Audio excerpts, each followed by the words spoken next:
Hey, we'll get to the gambling stuff in just a moment. I've got a free play on the Dodgers and Cubs coming up in a moment. Plus, both of the featured discounted handicappers on Sunday, Jeff Benton and Chris Jordan, cashed in. Benton with a huge 75-dime play. You got it for over half price off. He has even a bigger play today, 100-dime max wager release, and we'll talk about that in just a moment. But today, we got to start this video report talking music. It has been an interesting 8-9 days for me because, it was just last Saturday.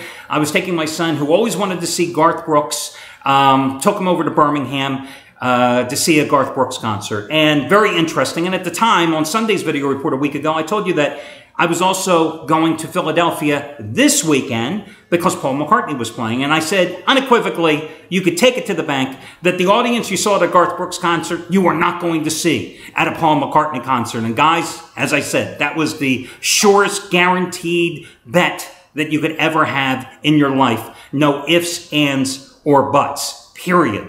So, anyway, flew up to Philadelphia on late Friday night, and of course, you get in at like 1 o'clock in the morning, and I got to start working. Saturday, we got to have the plays here, and the site's running live by 10 o'clock. Sunday, of course, Father's Day, so, it's been an interesting day. You do the family thing, and then going Sunday night to, what are they calling it now? The Wachovia Center in Philadelphia for the concert last night. Well, I'm doing this video report for you at 1:30 in the afternoon Eastern time right now. I've been up for about 33, 34 straight hours because by the time I got home from the McCartney concert last night, that's like 1:30 in the morning, and then I got to fly out at 7 o'clock this morning. So it has been an interesting 33-hour period. But back to the concert. So this is the fourth time taking my son to see McCartney. The first time was in 2005. The last time was a couple of years ago at the Barclays Center, which I think of the four concerts was absolutely the best, not only because of the acoustics in the Barclays Center, definitely one of the best places in terms of a multi-purpose arena stadium situation that I've ever seen a concert, or more importantly, the audio, hearing a concert. I just thought the acoustics were outstanding. Wachovia Center, it's a hit or miss thing depending on where you are in it. Saw Billy Joel back in January at the American Airlines Center in Dallas. Another place where I think it's a hit and miss proposition, and that's generally what you get at these multi-purpose stadiums. They're built for hockey. They're built for the NBA, not for concerts. But last night, McCartney, he turned 73 years old, I think on Thursday. And here he is 3 days later, 2 hours and 45 minutes, nonstop, 39 songs. And yes, was he hoarse at times? Absolutely, especially after you got past the 14th or 15th song. You could tell the voice was strained, especially since he played the Firefly concert, 2.5-hour concert, Friday night in Delaware. So, maybe I'm amazed. Did not have the voice for that, okay?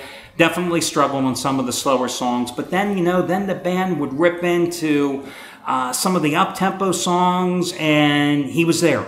It was back again, Interesting song selection choices, though, because last night, he played, and I'm just looking at the set list here, he had two very good albums in the late 2000s, Memoryful and Chaos and Creation, if you're aware of them. I thought they were two outstanding albums. Didn't play any cuts from them at all. Only played one cut from his new album, the titled New Album, and that was the love song that he wrote for his new wife. He threw out an oldie, Temporary Secretary, which I think is one of the worst songs ever that the Beatles ever did. But again, it doesn't matter whether his voice was that great. It's the showmanship. And it's the fact that you're watching a guy who's been there from the start of rock and roll. You're watching history being performed in front of you. And again, 73 years old, 39 songs, and a 2 hour and 46-minute set. And very jovial last night. The most interactive with terms of the audience that I've ever seen him in any of the concerts. Again, he told the oft-told story about how Jimi Hendrix, who the Beatles were all friends with, Sgt. Pepper's came out on like a Thursday, and 3 days later, Jimi Hendrix led off his concert with the soundtrack because he had already memorized it all. But he added another little twist to that antidote, telling us that Hendrix, of course, going crazy with his guitar style, playing the Sgt. Pepper stuff and all, guitar got wildly out of tune, and he didn't know what to do. Because it's not like today, like McCartney was saying, he's got a zillion guitars and guys are just running out to the stage and handing him new ones whenever he needs one. And Hendrix on the stage calls out to somebody in the audience to come out and help him That guy declines to come up and help him retune his guitar. That guy happened to be Eric Clapton. So, I mean, again, it's those little antidotes that you get during the performance. Paperback Writer, when he goes and launches into Paperback Writer, which I think was a song in 1966, the guitar that he recorded, he played his licks on in the studio. That's the guitar that he's using on stage last night, 49 years later. I mean, these are the little things that you get when you go to a concert like that. And definitely different, you know, listen, different genres, different type of music. But the one thing I'll tell you about Garth Brooks, okay? Very good show, if you're into Garth Brooks, which, okay, you know, 20 years ago, yeah, that was different. He played 18 shows and had his wife come out with a set stalling intermission, which really just ruined the concert as far as I'm concerned. Played 18 songs, Garth Brooks did. Had at least 4 sing-along songs, right? Because he was overweight, he was out of breath, even though he was in great voice, and he just couldn't get through some of the portions of the thing. And then, of course, Garth also used the tried and true method. Hey, I want to introduce this guy who played on this record and this one on this record. He used so many breaks through his 2.5 hours on the stage to buy himself time. I believe that he introduced every single gaffer, every single grip, and their second and third cousins as well, if they happen to be from the state of Alabama last week. McCartney was like, hey, I want to thank my great band, and that's why a great backup band for McCartney. If you know, you've gone and seen him, you realize McCartney has been with his backup band longer than he was with the Beatles, longer than he was with Wings. They are so tight. But anyway, interesting concert. So there's your review. I'm beat. I'm just looking at my notes here. Yeah, Band on the Run is the second. Yeah, he played all, you know, played Eleanor Rigby, played Lady Madonna, you know, and I Love Her and a bunch of other stuff. Did the what do you call it, the tributes to John and George as well, which of course were tear jerkers. But let me talk now about the folks that go to concerts. Listen, I've never understood why you pay, in this case, it was like $188 for a ticket, and you don't sit in your seat. I don't get it. And it's almost like when you go to church and somebody coughs and then like 17 other people in the congregation cough because that first person did. You know what it's like. It's like the ants come marching in and everybody files up behind them, because when one person stands up in those $188 seats, everybody else has got to stand up. It's like mass hysteria. It's pandemonium. So I'm 7 rows off the floor last night. Great sight lines. Couldn't see a damn thing, because I have a woman next to me who I believe played middle linebacker, maybe inside linebacker for the Cleveland Browns last year. Big, broad-shouldered woman. Has this big effing pocketbook, too. Every time she gets up on this, I thought it was like Thor's hammer. Boom! Hitting me 3 times during the show last night. And she was, and let me not be politically correct here.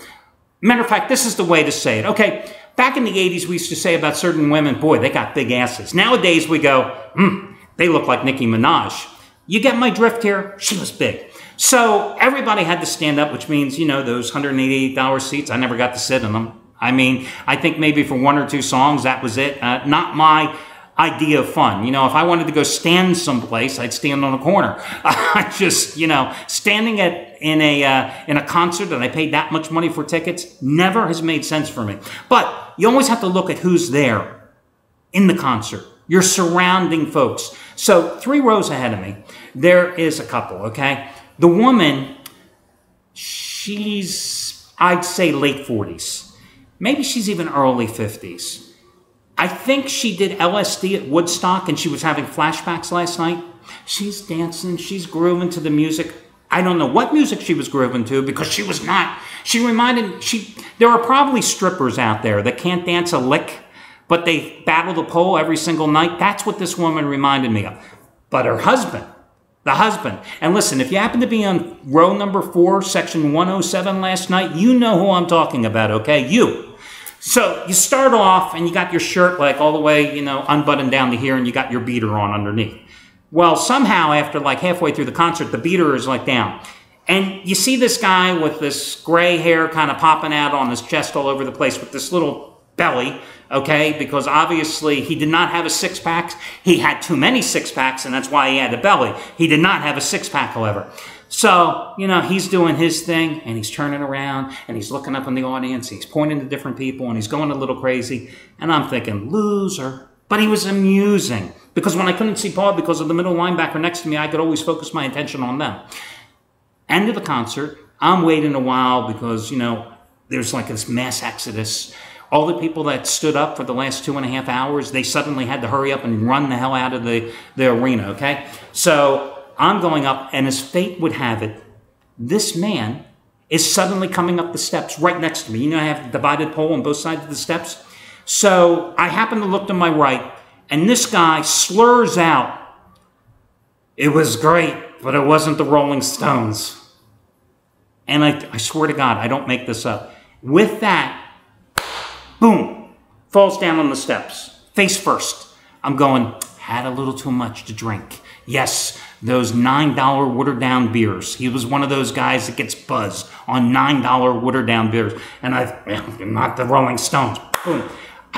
I didn't help him up. I just kept going. I mean, listen, I had to be amused by him for 2.5 hours. I didn't have to help the man. I figured his wife, who was still grooving probably, could go get him. So anyway, that's my concert story last night. I figured, listen, if I got to talk about gambling every single day on these videos, you and I are both in big trouble here. But that's it. So I've seen the Holy Trinity this year. I've done the Garth Brooks. I've done the Billy Joel for my son. I've done Paul last night. I think the next show he wants to, I think he's going to go see Kanye. I got news for you. I ain't going seeing Kanye. I have my limits, okay? I'll do Aerosmith. I did Bon Jovi. You know, I've done the classic acts. I've done the more contemporary acts. Kanye, I'm sorry. I just can't do Kanye. Okay, let's talk about Jeff Benton here for a second, because this is the only video reporting creation that can go from Paul McCartney, Garth Brooks, Billy Joel to Jeff Benton. Yeah, what can I tell you? Jeff Benton yesterday cashed in with his 75-dime AL East Game of the Year winner with the Orioles as a $1.10 dog against Toronto. You got that play for $39. The savings is $60 off the regular cost. Today he's going for winning day number 17 out of 23, and it's a bigger play. 100-dime max wager release on the Blue Jays and Rays. And again, you get it for more than half price off by using coupon code Benton. You save $60 in the process. Use his last name as the coupon code, BENTON. Bigger than Saturday's 59 winner as well, number 11 out of 13, when you got the Cardinals and Phillies over for the 777 triple play special. $10 baseball bettors have made over 11 grand the past 2 seasons following Jeff's baseball betting advice. And again, he's going for winning day, 17 out of 23 today. Also, Chris Jordan yesterday, 777 triple play from him. It was his NL Total of the Month part number 2 with the Marlins and Reds under. Today, as his interleague Total of the Month on the Phillies Yankees over under. You get it for $7.77 by using coupon code Jordan777.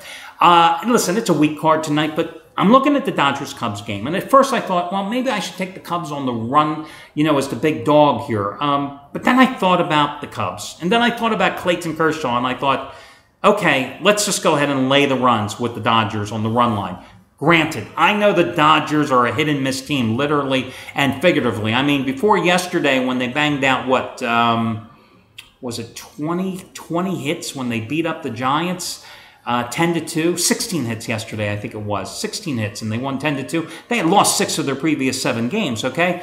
But listen, you got Kershaw going tonight. Is Kershaw pitching as well as he did last year on the road? No, he is not. Last year, 11-1 and 13 road starts with a 1.85 earned run average. This year, 7 road starts, ERA 4.27. My God, he's human.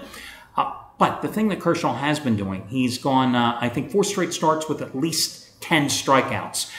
And you're taking on a team in the Cubs that have struck out more than any other team in the National League. 637 times already this season.